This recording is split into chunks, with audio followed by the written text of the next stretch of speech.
শুভ দুপুর সবাইকে। আর এখন বসেছি খেতে। মেয়েকে আজকে ওপরেই ঘুম পাড়িয়ে দিচ্ছি, সেই কালকের মতনই করেছি।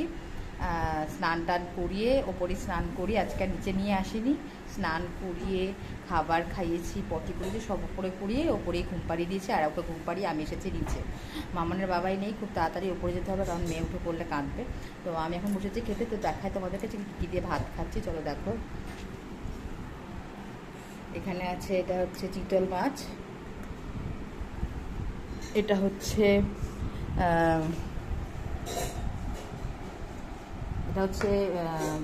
ডিমের শাক আলু দিয়ে ভাজা। এখানে আছে কচুর শাক, এটা সেই কালকে যে মামা নিয়ে এসেছিলো তোমাদেরকে দেখালাম, সেই মামার নানা কচুর শাকটা। আর এখানে আছে আমের চাটনি, এই যে আমের চাটনি। তো চলো, এই হচ্ছে আজকের দুপুরের মেনু। তো খেয়ে নিই, খাবার খেয়ে তাড়াতাড়ি ওপরে যাব।